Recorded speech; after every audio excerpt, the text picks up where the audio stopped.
Hey y'all, welcome to Racing Crafts. Today I'm going to share with you another of my craft fair treat boxes, I guess you can call it. It's this little Ghiradelli package here.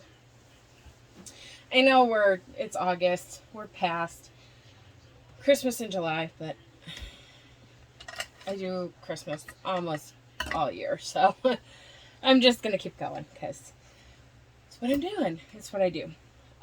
This is a tutorial I found on YouTube. It was by Smile by Holly. I made some changes to her tutorial.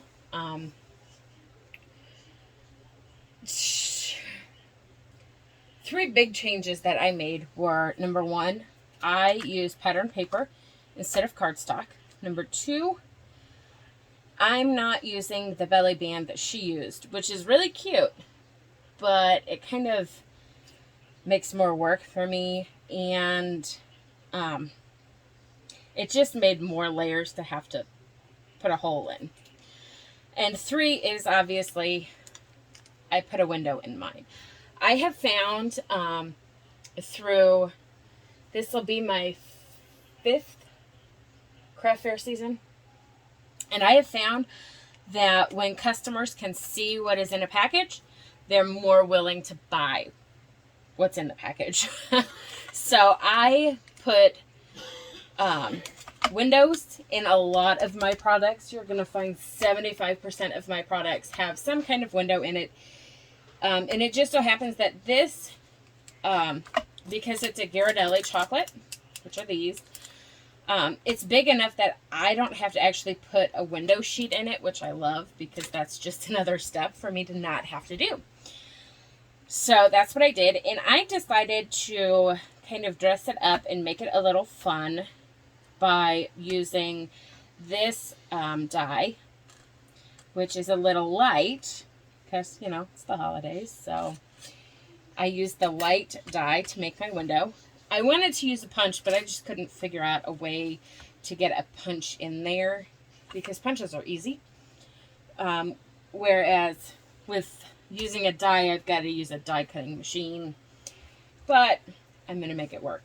So let's go ahead and get started, and I'm going to show you guys exactly what you've got to have. And this is one that doesn't require, you can totally do this without any die cutting machine at all. Just a paper trimmer and envelope punch board. That's it. I'm just kind of stepping it up a little bit because that's what my customers expect. So I'm using the We Are Memory Keepers envelope punch board.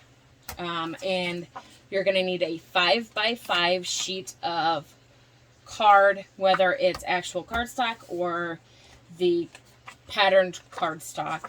That's just a little thicker. So that's what I have here. And I just literally went through my scrap bin and pulled scraps. If it was big enough to get a 5x5 sheet out of, that's what I used. You're also going to need, I bumped the camera, sorry about that, guys. A pair of snips, some glue, the punch board, scoring tool. I'm using the die. This one came from AliExpress. You guys know that when I'm buying off of AliExpress, I buy generic stuff, not stuff that has been copied from somewhere else.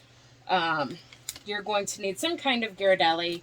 These are not what we will use for the actual craft fair, but they're some that I had on hand for figuring out packaging. I like to have whatever it is I'm working on, at least one I can get my hands on to try out and see if it will fit in different packaging. That's how I decide what we're packaging stuff in every year. So this will expire before craft fair season, but it works for now. And that's about it that I can think of. So what we're going to do is we're going to start at 2 inches. You're going to punch and score. You're going to move up to 3. You're going to punch and score. And you're going to do that all the way around. 2 inches, score, 3, punch and score, And you're going to punch and score at 2 and 3 on all 4 sides. Super simple. I mean, I'm going to do 200 of these.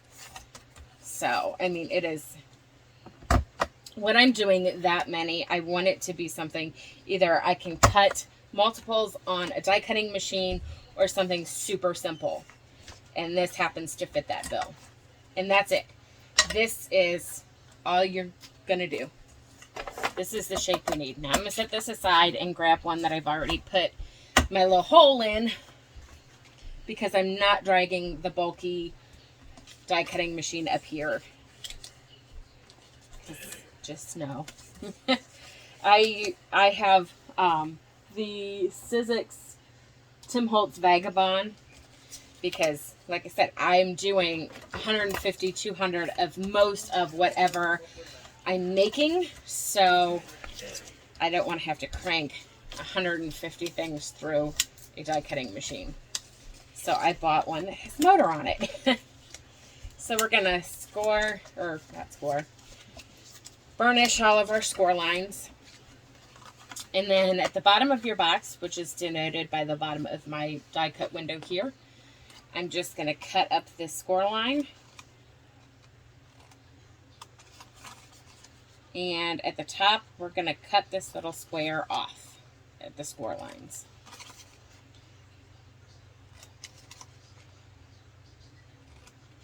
And that's it. That's all it takes. So what we're going to do is we're going to put some glue on our glue tabs here. And of course, I use our glitter glue for 99% of my projects. You can take your score tool, burnish it. Got a little too much glue on there, but that's okay. And then you're gonna push your 2 sides together. We're gonna glue that top corner.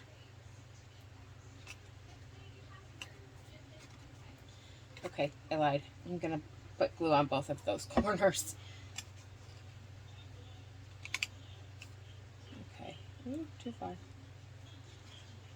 You just want it to be kind of level. And then I'm going to glue, she just glued the tip, but because mine are going to be packed and unpacked quite a few times throughout the craft fair season, I'm going to glue both of those sides. And that's it, literally. The Ghiradellis, this box holds 2 of them. You can put them in this way, they fit this way. But because of the die cut I'm using, the hole, it leaves a hole, and I don't like it. So I'm putting it the other way. And then it just slides closed, just like that. And I will probably put some kind of treat for you or something like that. Embellishment on it somewhere. Maybe I won't. I don't know. It'll just kind of decide. I'll decide later. It'll depend on time. So that's it. It's that simple. I will put my branding sticker on it, a barcode, and we're done. Thanks for stopping by. I'll see you guys next time.